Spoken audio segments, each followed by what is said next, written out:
लक्ष्मीरूपेण संस्थितः नमस्तस्यै नमस्तस्यै सासुबाई नमो नमः। सासूबाई मगाशी मीरानी म्हटल्याप्रमाणे आपण सगळ्यांनी जर तिला समजावून सांगितलं तर कदाचित तिच्यात फरक पडेल असं वाटतंय मला. हो आई, अगं माझ्या संसारातला अमूल्य वेळ मी तिला समजवण्यातच घालवलाय.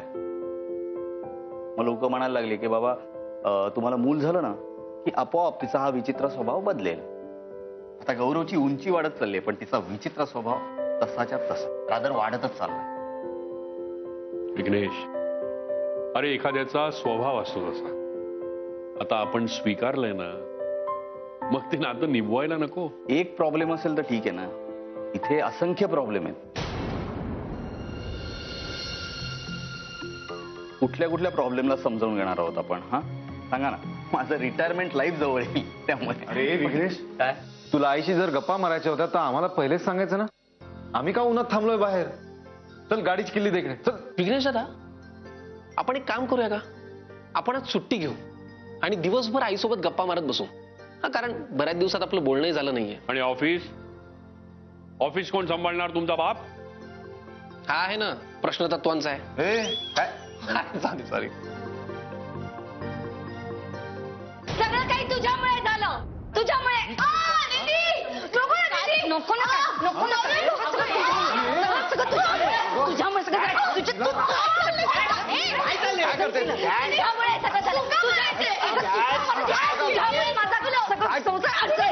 तुझ्यामुळे माझी इमेज खराब झाली. सगळं काही तुझ्यामुळे झालेलं आहे. काय झालं? काय केलं हिनं?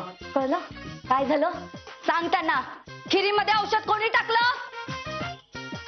इथे आता माझ्या घरच्यांच्या समोर मला उभं राहायला पण लाज वाटते. का केलंस तू? कुणाच्या सांगण्यावरून तू केलंस हे? कुणाच्या सांगण्यावरून तू खिरीमध्ये औषध टाकलंस? बोल ना, गप्प काय तू आता? सगळ्यांना असं वाटतं की माझ्या सांगण्यावरून तू केलंय. सांग वहिनी, प्लीज तिला आता मारणं थांबवा. काय चाललंय तुमचं? तुमची लहान बहीण आहे ना ती. जर तिचं काही चुकलं असेल तर शांतपणे समजवा, तिच्याशी बोला. मारताय कशाला? मीरा, तू का त्या दोघींमध्ये बोलतीयस? नाही म्हणजे त्या दोघी बहिणी बघून घेतील ना आपापसात काय करायचंय ते. हो, बघितलं तुझ्या बाबतीत काय बोलतायत ते. आता बोल ना, बोल. खबरदार, तिला कोण सोडवायला आलं तर मध्ये.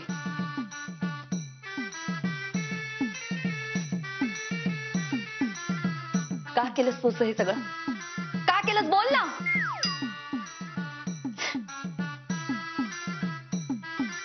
मी माहेरून परत नाही आले तर माझ्या नवऱ्याच्या प्रेमानेच मला परत आणलंय.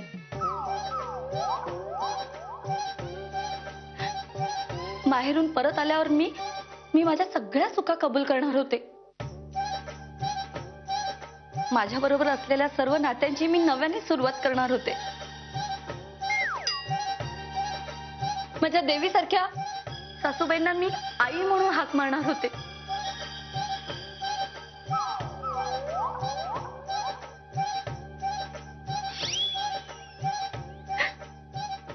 पण शेवटी माझ्या बहिणीच मला बदनाम केलं. असं तुला मी सोडणारच नाही. काशी हा सगळा प्रकार ताबडतोब थांबायला हवा. काय चाललंय हे सगळं?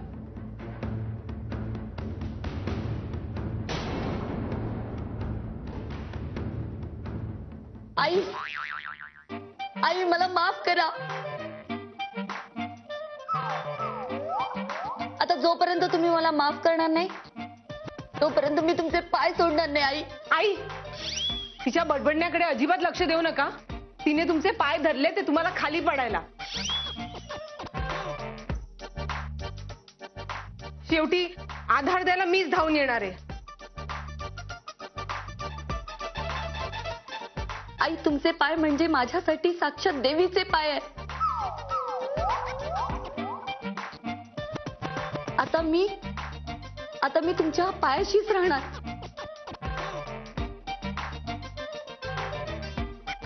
जोपर्यंत तुम्ही मला माफ करणार नाही तोपर्यंत मी तुमचे पाय सोडणार नाही. आई मला माफ करा.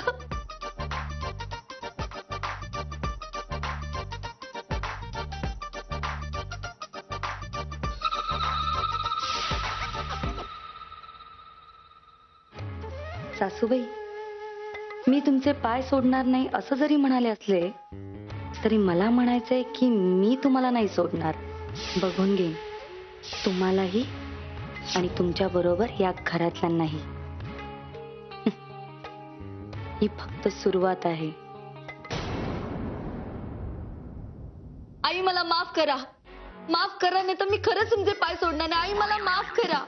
आई आई मला माफ करा. आई मी खरंच तुमचे पाय सोडणार नाही. आई मला माफ करा. काशी आता खूप झाले, माझे पाय सोड. पाय सोड आधी, माझे पाय सोड. नाही सोडणार. जोपर्यंत तुम्ही मला माफ करणार नाही तोपर्यंत मी तुमचे पाय नाही सोडणार. अगं त्या म्हणतायत ना पाय सोड म्हणून. पाडायचं ठरवलेस की काय?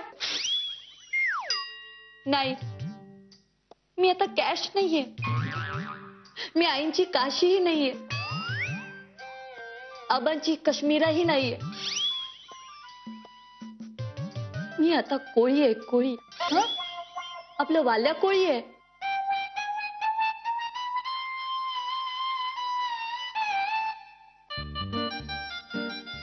वाल्या कोळीनी जशी पाप केली होती तशी मी महापाप केली आहेत. आणि आता ही महापाप मी सगळी धुवून टाकणार आहे. मी सुधारणार आहे.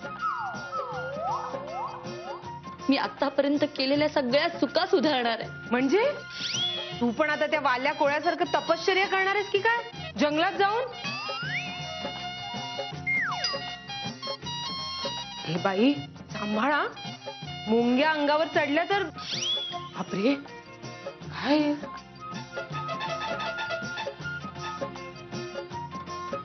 आता कोणी कुचकेपणाने पण माझ्याशी बोललं तरी मी त्या गोष्टीकडे लक्ष देणार नाहीये. वाल्या कोळीनी जसा राम राम म्हणून जप केला आणि त्याला साक्षात्कार झाला तसा आता मी आई आई म्हणून जप करणार आहे.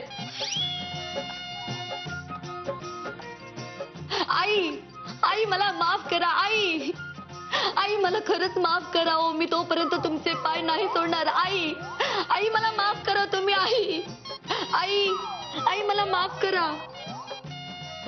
आई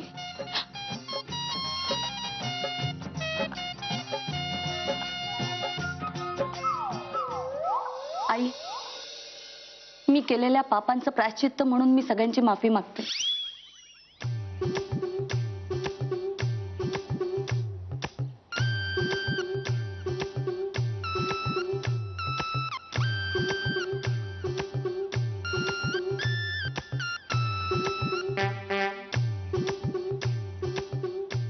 आबा, प्रथमेश दादा, विघ्नेश, ऋषिकेश, मला माफ करा. मला असं वाटतं की तुम्ही मला सगळ्यांनीच माफ केलं असेल.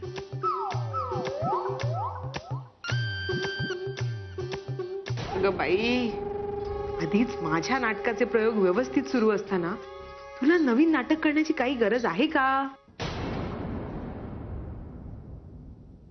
बहिणी, तुम्ही पण मला माफ करा. तुम्ही मोठ्या आहात तसं तुमचं मनही मोठं आहे. तुम्ही मला नक्की माफ करा.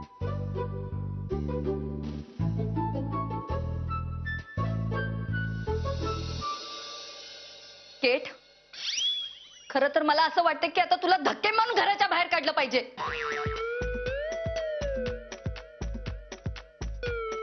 पण आमचे आबा म्हणतात की अतिथी हा देवासारखा असतो. प्रथमेश दादांच्या तत्वात बसत नाही.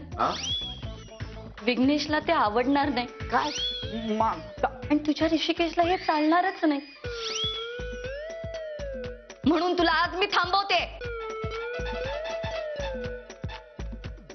तुला जितके दिवस थांबायचे तितके दिवस थांब या घरात, पण शांततेने. चला. आई दीदी,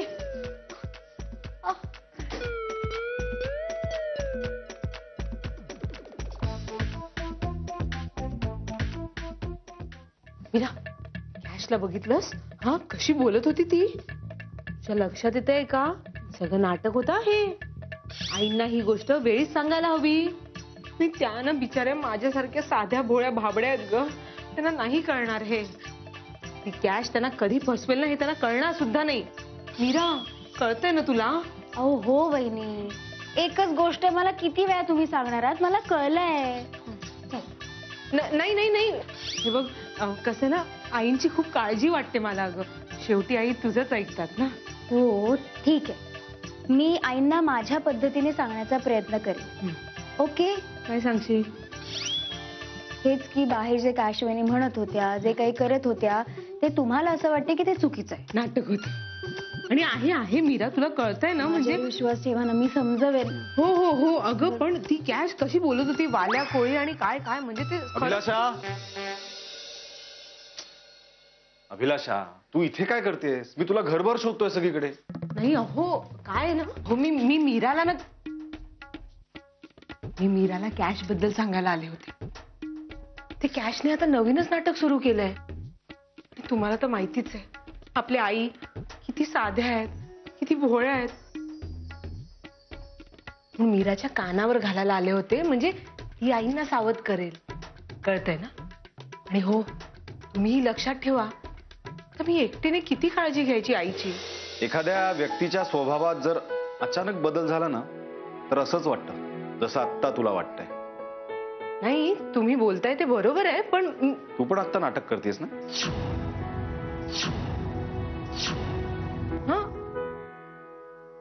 मी अहो मीरा, अहो मी काय नाही.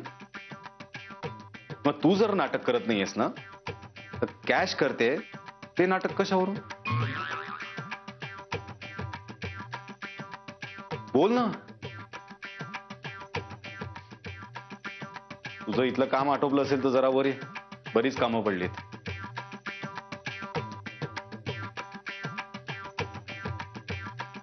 मीरा, हे वहिनी, मलाही तेच समजवायचं होतं जे प्रथमेश दादा तुम्हाला सांगून गेले, पण मला कळत नव्हतं की मी कसं समजवू तुम्हाला.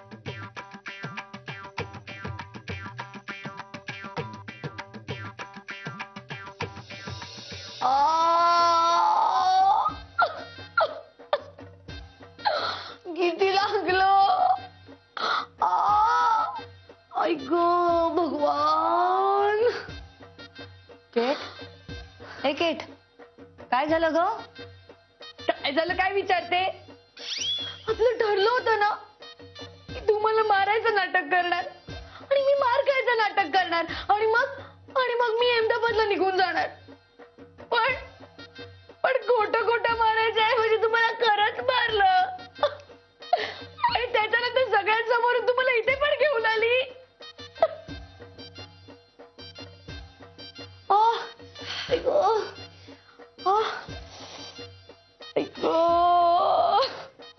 दुखतंय का? दे. कसं आहे ना, मला तुझी काळजी वाटते ग, म्हणून मी तुला परत घेऊन आली. दीदी, तू माझी काळजी करू नको. तू काळजी करायला लागली ना की मला भीती वाटते. अगं मग तू एकटी कुठे जाणार होतीस? आणि मग तुझ्या पिक्चरचं काय? पिक्चरचं शूटिंग सुरू होणार होतं ना तुझं. दीदी, तू पिक्चरच्या शूटिंगचं टेन्शन घेऊ नको. हे बघ, मी ना रोज अपडाऊन करेन ना अहमदाबाद वरून इथे शूटिंगसाठी. पण मी इथे राहिले ना तर पिक्चरचं शूटिंग सुरू होण्या अगोदरच ना पिक्चरचा डो एंड होऊन जाईल. तसं थोडं चुकलंच माझं. नाही म्हणजे आपलं ठरलं होतं की खोटं खोटं मारायचं, पण कसं त्याचं खरं खरं मारलं तुला मला कळलंच नाही. सॉरी. दुखतंय का? देते. काय ना, म्हणजे फाईट मास्टर नव्हता ना, जर तो असता ना तर असा काही प्रॉब्लेम झालाच नसता. दीदी, मी इथे राहिले ना तसे प्रॉब्लेम होतच राहतील. दीदी, त्यापेक्षा ना मी अहमदाबादलाच निघून जाते. अगं केट, अगं कुठे जातेस तू? अगं तू गेलीस तर मी एकटी पडेन नाही का? हे बघ केट, बघ तसंही मी आता एकटी पडलेली आहे, मग आधारासाठी मला कुणाचा हात आहे? दीदी, तू एका हाताने आधार मागते आणि दुसऱ्या हाताने कानाखाली देते. याच्या पुढे मी तुझा मार खाऊन घेणार नाहीये. मी आताच अहमदाबादला निघून जाते ना. अगं कुठे जातेस तू बाई? हे बघ, असं समज की ह्या पिक्चर मधला फायटिंगचा सीन होता तो संपलेला आहे. आता आपण मेलोड्रामा करायचा आहे. ऐकेट, काही म्हणा, तुझी ऍक्टिंग सॉलिड होती. म्हणजे एवढा मार खाऊन सुद्धा तू बेरिंग मध्ये होतीस. आहा, काय ऍक्टिंग होती. अशीच ऍक्टिंग करायची आहे. म्हणजे तू अशी चांगली ऍक्टिंग केलीस ना की मी पण चांगली ऍक्टिंग करेन आणि मग दोघींनी मिळून आपल्याला मेलोड्रामा करायचा आहे. कळलं? पण मग तू असं सोडून गेली तर कसं चालेल? त्यामुळे प्लीज जाऊ नकोस ना तू. ठीक आहे दीदी, पण पुढचं सीन कोणता आहे ते सांगणार? I am ready. हो, सांगे ना मी तुला.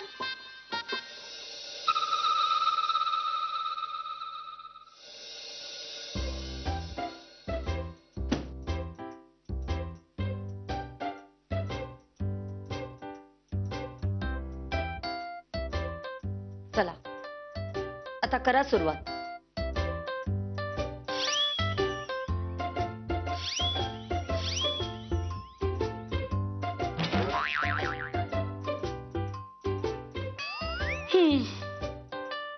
चला.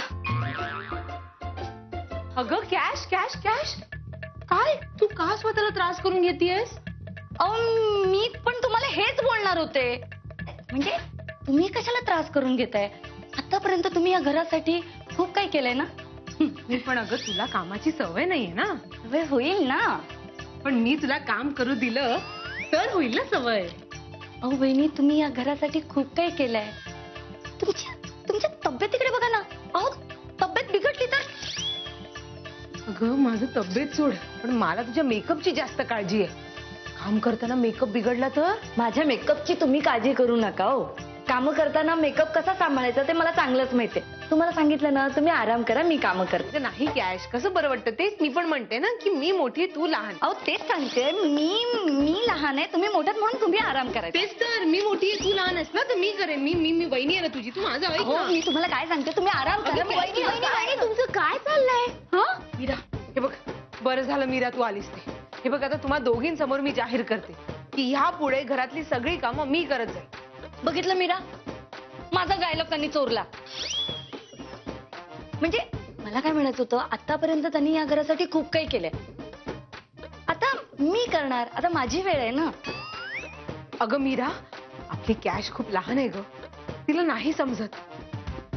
हे बघ, कामा व्यतिरिक्त आयुष्यात तिला अजून भरपूर काही करायचंय. त्यामुळे तू जरा तिला समजाव, मी तोपर्यंत केअर काढते. हा अहो वहिनी ऐका ना, कसं आहे ना, तुम्ही मोठे आहात, आतापर्यंत या घरासाठी तुम्ही बरंच काही केलंय. आता मी करणार आहे. थांबा. अगं नाही कॅश, तुझ्या हातात नाही शोभत, तुझ्या हातात ना मेकअप शोभतो. हा मेकअप. अहो वहिनी, मी काय म्हणते तुम्हाला, इकडे कुठे जातात वहिनी? अहो जरा इथे थांबते. माझं ऐकाल का जरा? वहिनी मी काय म्हणते की हे झाडू तुम्ही जरा मीरा, तू अजिबात कामाला हात लावायचं नाही. तू इकडे उभी राहा बघू. मी पटकन कचरा काढते. हे कॅश, मी तुला तेच सांगते, तू नको कामाला हात लावू. तुझ्या हातात मेकअप. मीरा, माझ्याकडे छान आयडिया. वहिनी माझा आयडिया तर आहे. बघ, जर ऋषीने तुला काम करताना बघितलं तर कसं वाटेल? विघ्नेश तर कॅशला काम करताना बघितलं तर कसं वाटेल? पण मी काम करते, कळलं का? अगं कॅश, ऐक, कुठे चालली आहेस तू? दे मला इकडे.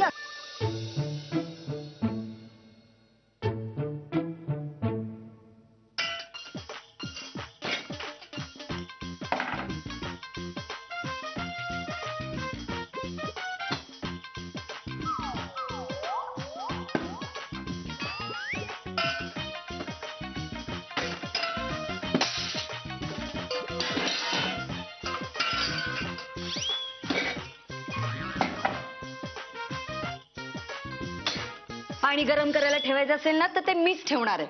समजलं? तुला दिसत नाहीये का माझं काम चालू आहे ते? मोठी सून आहे ना या घरची. ते खाली ठेव, मला हे ठेवायचं. ओ, कामाच्या बाबतीत मी कुणाची दादागिरी चालून घेत नाही. मीच ठेवणार पाणी. आवाज कमी, आणि मीही कोणाचं ऐकून घेणार नाही, कळलं का? तुम्हा दोघींच्या वादामध्ये तो गॅस फुकट चाललाय, लक्षात येत नाहीये का? हे जरा ना तू कॅश कडे बघून बोल. तिलाही कळायला हवं की घरात काट कसर करणं किती गरजेचं असतं ते. माझ्याकडे बघून बोलायची काही एक गरज नाहीये. कसं आहे ना मीरा, माणसाचं वय वाढलं ना की त्याला ऐकायला कमी येतं. काय? कोणाबद्दल बोलतेस तू? कोणाचं वय काढतेयस? हा, मी एखादा सल्ला दिला तर प्लीज माझा ऐकाल? आराम करायचं सोडून दुसरं काहीही बोल. तुम्हा दोघींना एकत्र स्वयंपाक करायचा आहे ना, मग तुम्ही कामं वाटून का घेत नाही? नाही मीरा, सासूबाई